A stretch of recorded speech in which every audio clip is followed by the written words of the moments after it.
Rumah yang dipenuhi sampah ini ternyata ada penghuninya. Tetangga sampai gak kuat dengan baunya. Rumah menjadi salah satu tempat ternyaman untuk beristirahat.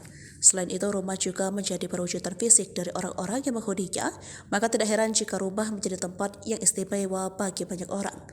Namun apa jadinya jika rumah yang ditinggali berbau tak sedap karena tumpukan sampah? Dikira kosong, rumah dengan tumpukan sampah menggunung ini ternyata masih ada penghuninya. Sosok penghuninya adalah seorang lansia. Lansia ini nampaknya gemar menimbun sampah dan barang bekas di rumahnya. Padahal penimbunan dianggap sebagai suatu kondisi mental di mana seorang merasa butuh akan sesuatu. Sehingga dia akan memiliki keinginan kuat untuk menyimpan barang dalam jumlah besar. Sementara itu dia akan merasa tertekan apabila membuang barang tersebut. Meskipun orang biasanya menimbun barang-barang dalam rumah, terkadang hal ini dapat menimbulkan gangguan bagi tetangga.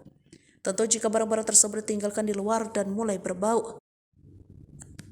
Menunjukkan anggota staf dari Majelis Bandaraya Ipoh yang sedang membersihkan rumah seorang wanita lanjut usia.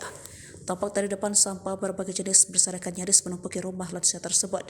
Akibat kondisi itu, para tetangga pun mengeluh. Pasalnya lansia itu telah menimbun sampah yang mulai menimbulkan bau tak sedap hingga mengganggu tetangganya. Dalam operasi pembersihan itu, DPRD telah mengirimkan 3 truk berkapasitas 8 ton untuk mengumpulkan dan mengangkut tumpukan sampah di rumah lansia itu.